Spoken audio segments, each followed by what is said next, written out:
They said leaving me was temporary, so I waited by the door for years, hoping they'd return, until I found out they gave me away. On paper. Now they're begging to reconnect. But I own the house they've been living in. For free. I still remember the exact words. Not because they were cruel, but because they were honest in a way that shattered everything I thought I knew. You were never supposed to stay this long. That's what my stepmother said when she thought I couldn't hear her. But I did. And everything made sense after that. My name's Kira. I'm 21 now, but this started back when I was 9. It was the beginning of summer, and my dad had just married Dina, a woman I barely knew. She had perfect teeth, expensive perfume, and this fake laugh that made my skin crawl even back then. 2 weeks after the wedding, my dad told me I'd be staying with Aunt Val for a bit while they went on a honeymoon/home renovation break. The house was being remodeled, he said, and it wouldn't be safe for a kid. Just a couple weeks, tops. I didn't even know Aunt Val. She wasn't really my aunt, just a distant cousin of someone my dad once lived with. But I didn't ask questions. I packed my tablet, some clothes, my toothbrush. I figured it'd be like a short sleepover. I even tried to be cheerful about it. When I got there, the first red flag was how unprepared she looked. She was in a robe, smoking on the porch, and blinked like she forgot I was coming. I slept on the couch the first night, then the second. Then she shoved an air mattress into the laundry room and said, "Make yourself at home." Nobody asked me if I was okay. Nobody said how long I'd be there. And I didn't ask. I was 9. I thought this was just how grown-ups did things, messy and rushed. I kept waiting for my dad to call. He didn't. I texted him every day for the first week. No response. Dina finally replied once, just, "He's busy, sweetie. We'll check in soon." That was it. No call, no update, nothing. School started, and I was still living in Aunt Val's laundry room. We used her address. She scribbled my name into her utility bill so I could get enrolled. I wore hand-me-down uniforms from a girl 2 years older. At lunch, kids asked who I lived with. I said my aunt. They nodded like that made sense. I tried to make the best of it. I really did. Aunt Val wasn't mean, but she wasn't nurturing. She'd leave early for work, come back late, microwave something, and fall asleep in front of the TV. I learned to make cereal, warm soup, wash my own socks. She never asked me about my day. If I cried, I did it in the shower where no one would hear. About 3 months in, I finally broke. I waited until she was on the phone, and I asked if she could call my dad. She sighed and said, "He knows where you are, kid." I pushed again. "Can I call him then?" That's when she got up, closed the door to the kitchen, and muttered, "You were never supposed to stay this long." I heard it through the wall. It wasn't angry. It was exasperated, like I was some guest who'd overstayed her welcome. That night, I stayed up in the dark, my back against the dryer, staring at the blinking light on my tablet like it could tell me what to do. I didn't sleep. I didn't cry either. I just stopped waiting. A week later, I decided to take the bus after school and show up at my old house. I didn't tell anyone. I figured maybe they'd be home and this whole thing was just some weird mix-up. When I got there, the driveway was full. 3 cars, music playing from inside. I walked up the steps, heart racing. I rang the bell. Dina opened the door. She was holding a drink, in a dress I'd never seen before.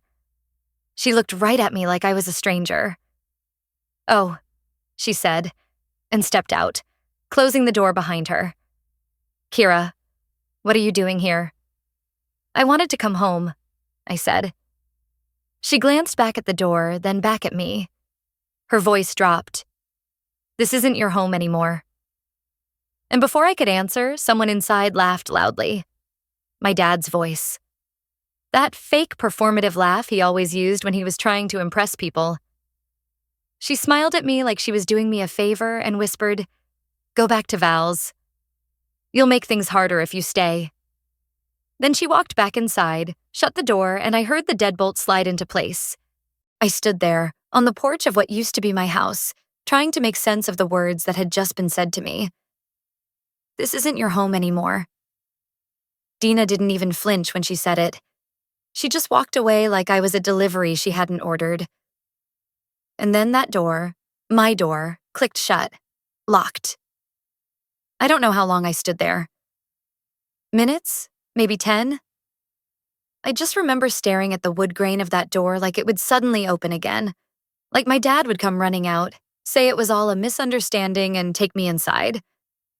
But nothing happened. Eventually, I walked down the steps and sat on the curb. The sun was setting. People were arriving. Some sort of party, I think. One woman stepped over me like I was trash on the sidewalk. I heard her say, "Whose kid is that?" Nobody answered. I took the bus back to Aunt Val's without saying a word.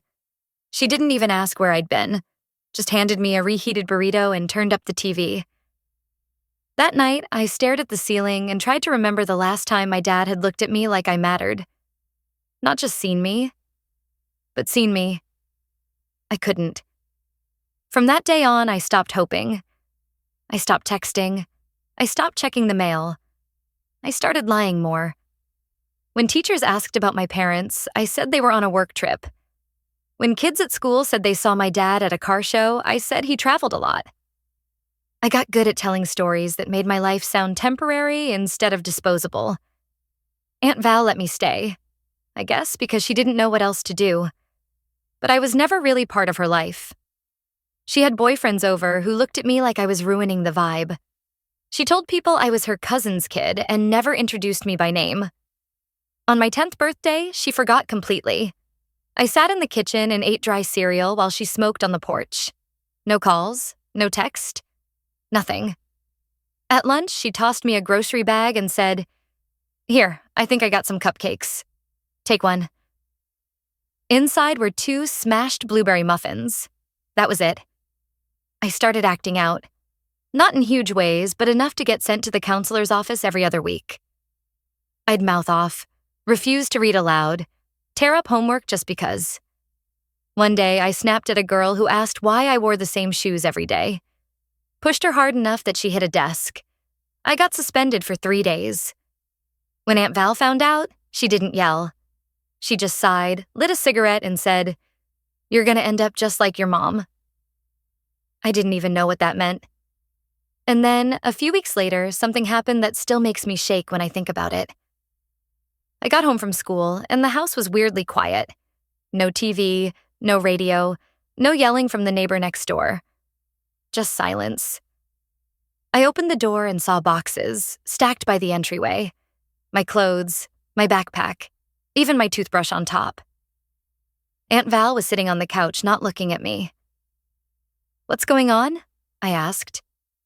She took a long drag of her cigarette and said, "Your dad called. Said they're sending someone to get you." My heart jumped. For a second, I thought maybe, just maybe, they were taking me back. That all of this had been some stupid, painful delay. "Who's coming?" I asked. She didn't answer. That night, I sat with my stuff, too afraid to sleep. At 8 p.m., a gray SUV pulled into the driveway. A woman I'd never seen before stepped out in a Navy uniform. She didn't smile. Just knocked once and asked for Kira Monroe. Aunt Val didn't even come to the door. She just called out from the living room, "She's right there, take her." Turns out my parents hadn't come to take me home. They'd signed me over to the state. I wish I could tell you that getting placed into the system felt like a turning point. Like things finally made sense. But it didn't feel like anything. That first night in the group home, I just sat on the edge of a plastic-covered mattress, backpack between my feet, staring at the wall like it might give me an answer. No one told me where I was going next. No one asked if I was scared. They just gave me a sandwich, pointed to a bunk, and moved on. The house had 8 kids. I didn't speak for the first week. One of the older girls said, "New kids mute," and laughed. I didn't care. Silence was easier than explaining why your own parents chose paperwork over parenting. Every so often, I'd still get these automated letters, my dad's name at the top, Dina's fake signature underneath. Hope you're doing well, we're thinking of you. Thinking of me? They had given me away like an unwanted pet and still had the nerve to send pre-printed lies. The staff were decent, I guess. Miss J would try to get me to journal. I wrote 2 pages once and then threw the notebook away. What was the point? At school, I kept to myself. Told people I was just between families. Most didn't care. Some asked dumb questions like, "So, do you still talk to them?" I wanted to scream every time, but I didn't. I just smiled and said, "Not really." Then, one afternoon, something changed. I was 15. My caseworker picked me up from school and said we had to make a stop. She looked nervous. I asked why. She just said, "There's been a request." Turns out, after 5 years of silence, my dad suddenly wanted to see me. I laughed out loud in the car. Now he remembers I exist? She didn't respond, just kept her eyes on the road. My stomach twisted the closer we got. We pulled up to a modest house in a suburb I didn't recognize. And there they were. Dina on the porch, my dad behind her holding a tray of lemonade like this was a backyard reunion. I almost got out of the car. Almost. But then I saw it. A girl, maybe 6 or 7, ran out the door straight into Dina's arms. She was laughing, barefoot, wearing one of those pastel dresses I used to beg for. Dina scooped her up and said, "Go say hi to your brother." Brother? A teenage boy, maybe 17, stepped out of the garage with a soccer ball. My dad waved at him. "Meet your sister," he said. The girl waved at me. I felt the blood drain from my face. "Who is she?" I asked the caseworker. She swallowed. "Their daughter. After everything with you, they decided to try again." I stared at that little girl. She had my dad's eyes, Dina's mouth. She had my life. The picnic table, the lemonade, the perfect lawn, the family photos hanging by the door. I could see them through the window. It was all the stuff I used to dream about when I couldn't sleep at Aunt Val's, or in the shelter, or in the quiet, forgotten spaces of the group home. I didn't even realize I was crying until I tasted salt on my lip. My dad walked toward the car, all smiles. "We were hoping you'd come inside," he said. "We'd love to catch up. Maybe you can meet your sister." Your sister? That did it. I looked him dead in the eyes and asked, "Do you even remember my middle name?" He blinked, hesitated, said nothing. That's when I turned to the caseworker and said, "Take me back. Now." My dad called out, "Wait. Please, it's different now." I didn't turn around. I didn't speak. I just got in the car, shut the door, and stared straight ahead. And here's the twist. 2 weeks later, I got an envelope in the mail. No return address. Inside was a legal notice. They wanted me to sign away all parental rights. Formally. After all that, they didn't want me back. They wanted closure. A signature. So they could adopt her without me in the picture. I think the real shift happened the day I stopped asking why. Why they left, why they never looked back, why I wasn't enough. The moment I dropped those questions, I stopped being the ghost in someone else's story. I started writing my own. After that letter, the one where they asked me to sign away my rights so they could formally move on, I didn't cry. I didn't scream. I didn't even tear it up. I just folded it neatly, placed it on the kitchen counter, and stared at the walls of the home I'd lived in for almost a decade. The same walls my aunt used to decorate with those weird ceramic ducks. The same couch I'd cried into after every school event they never came to. The same front door I stood behind the night I found out they'd handed me off like unwanted luggage. And then it hit me. This house, the one they'd forgotten existed, was mine. When Aunt Val passed, she didn't have much, but she had this house. And when the lawyer sat me down after the funeral, he was blunt. "She left it all to you. It's paid off. You're the sole heir." At the time, I didn't care. I didn't feel like I owned anything except bad memories. But now it felt like leverage. I started digging. Public records, property databases. I spent nights scrolling through county clerk websites and watching YouTube videos titled, How to Find Out Who Owns What. It didn't take long. Turns out the house my dad and Dina lived in, the cute one with the lemonade porch and the white fence, wasn't theirs. It was Val's. My aunt had owned it for over 20 years. When my dad remarried and needed a place to stay, she let them live there temporarily, just like they told me I'd be with her. But here's the kicker. After she died, the deed passed to me too. They were squatting in a house I legally owned. I sat with that information for a while. Let it breathe. Then I called her lawyer, the same guy who handled Val's will, and asked a simple question. What happens if someone's living in my house without a lease? He chuckled. You'd be well within your rights to serve a notice, or charge them rent retroactively if they've refused to vacate. I smiled for the first time in months, so I did exactly that. I typed up a formal letter, had it notarized, and sent it certified mail. Addressed to Mr. and Mrs. Monroe. I knew Dina would lose her mind over being called Mrs. Anything. The letter was short. As of today, you are occupying property you do not own or lease. You are hereby given 30 days to vacate or enter into a legal rental agreement, retroactive from the date of occupancy. Failure to comply will result in eviction proceedings. They called the next morning. Dina was screaming before I even said hello. This is harassment. You can't do this. We've lived here for years, I replied calmly. You're absolutely right. You've lived there for years. Rent's due. My dad tried the guilt angle. Kira, don't do this. This is your family's home. No, I said. It's my home, and you're just visiting. They hung up. I expected lawyers, cops, maybe some viral Facebook rant about their ungrateful daughter. Instead, I got a knock on the door 2 nights later. It was my cousin V, holding a folder. They want to settle, she said, clearly uncomfortable. They're offering a check if you let them stay. I opened the folder.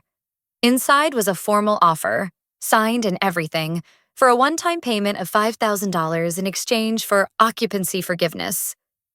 $5,000. I laughed so hard I had to sit down. You can tell them, I said. They can keep their check. And then I handed her a second letter, one they hadn't seen yet. A 30-day eviction notice. Official, stamped, filed.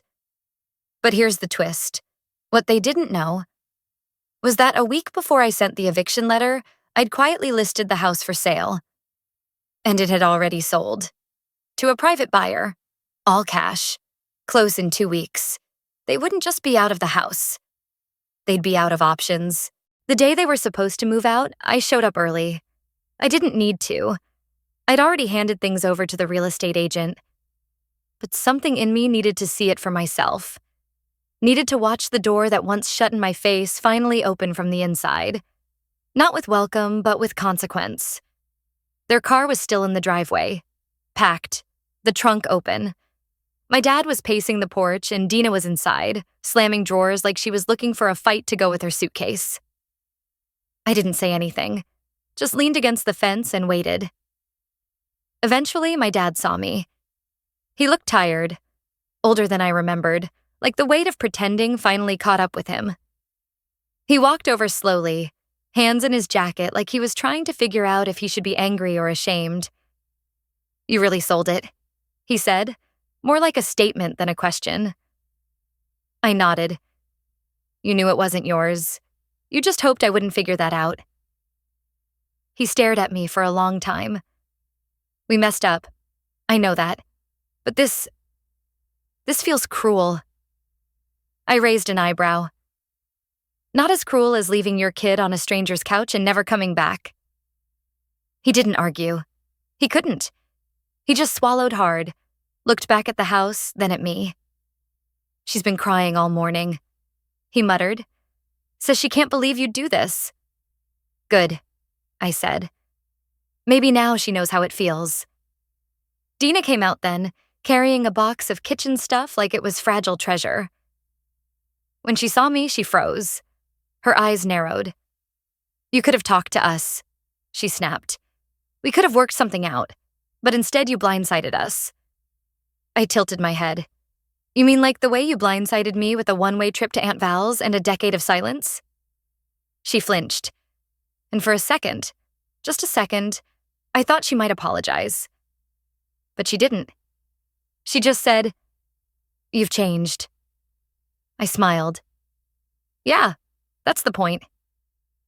They loaded the last of their things in silence. No big dramatic scene, no last-minute sob story.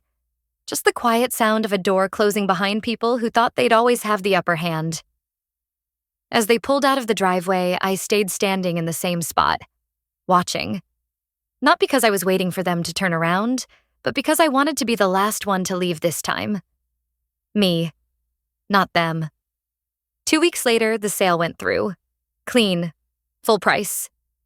The check hit my account and I didn't feel guilty. I felt clear. They sent one last message, just a short email from my dad. "We're sorry for everything. We didn't expect this." I didn't respond. And maybe I never will. Because here's the truth. They thought they could walk back in and rewrite the ending. But this was never their story to finish. It's mine. And I'm done letting other people hold the pen. I don't owe them a second chance just because they finally ran out of excuses. What I learned? Closure doesn't always come with apologies. Sometimes it comes when you finally realize you're allowed to stop waiting for one. If you've ever had to rebuild your life from someone else's damage, drop a 9 in the comments. I promise you're not alone. And if stories like this remind you of your own strength, hit subscribe. More real Reddit stories are coming, and you deserve to hear every last one.